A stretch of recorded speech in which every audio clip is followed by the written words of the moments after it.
Right, so in this lesson we're going to be taking a look at laying down a really basic drum pattern, and this video is going to be suitable for complete beginners. I'm not going to go into anything too technical, we're just going to focus on the complete basics here of laying down a nice and simple drum pattern. So to start off, we're in the step sequencer, also known as the channel rack as well, because this is where we keep all the channels. That's like your drums, all your different instruments will be here. And then this bit here is the sequencer, where you can sequence in where you want the sounds to be. If you don't see this window, if it's not already open, you can just go to the top here, and this little icon here is the channel rack, so you can open and close it that way. I've already got a few sounds loaded in here, which I'm going to be using, but if you want to load in your own sounds, you just need to drag them from the browser to the left here, and you can just drop them in the gap either underneath or above the ones that are already in, just like this. So I'll just get rid of this for now. So this bit here is where we can program in where we want the sounds to play. So for example, I could put the kick on every 4 dots here like this, just by left clicking on one of the dots. If I want to take one away, I can just right click. Or if I want to add quite a lot, I could just click and drag instead of having to press on them all. And I can also right click and drag to delete a lot of them in one go.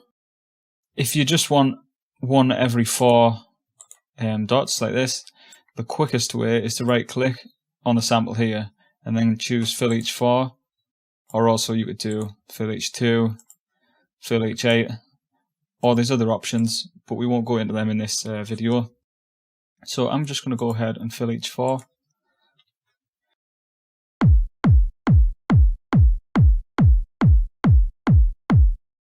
And we can always preview our pattern here by either pressing the space bar on the keyboard or pressing the play button up here, or there's also a play button here as well.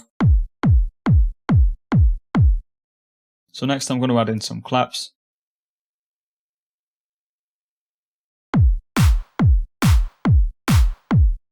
And then for the hi-hats, I'm going to right click on the kick, click copy, and then I'm going to right click on the open hi-hat and click paste.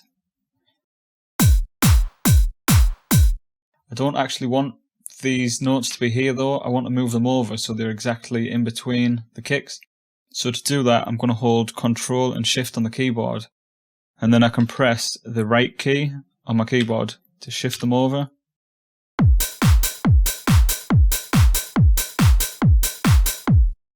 So that's the pattern that I want for that. And then I could go and add another sound. I'll choose a percussion sound. And I'll drag that underneath.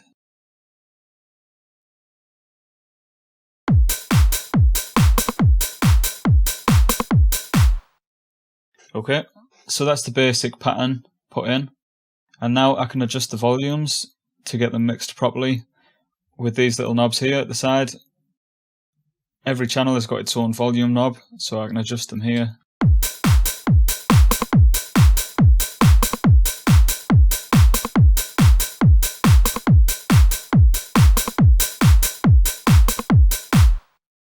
And to the left of the volume knob, we've got a panning knob, which means which speaker the sound is going to come out of. So if I pan the kick all the way to the left, which you don't want to do, by the way, with your kick, but that's showing you that it's just going to come out of that speaker, and if I do it the other way, it's going to come just out of that one.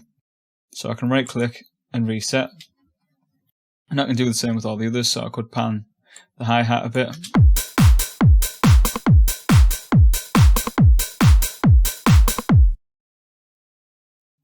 And because I've panned the hi-hat to the left, I might pan this other percussion sample to the right.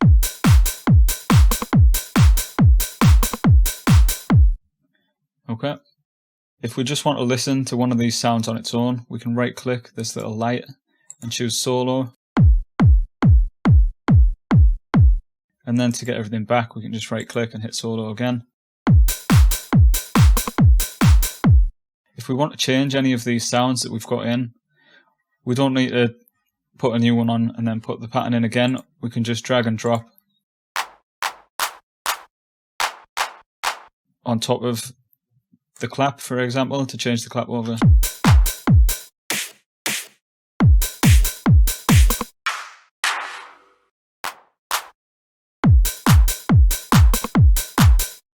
To tidy things up a bit, I'm going to rename this by right clicking and hitting rename, and then I can just call it clap. And I'm going to go down and rename this just to perk, or maybe perk 1 for now. And I want to move this up so it's just underneath my other percussion. So I'm going to hit, I'm going to hold Alt on the keyboard and then use the up key to get it up to the top. Alright, so that's the basics of making a drum beat. I'm going to keep these videos nice and short, especially for beginners, so there's not too much information to take in. And in the next lesson, we're going to move on to adding a bass line and working with the piano roll.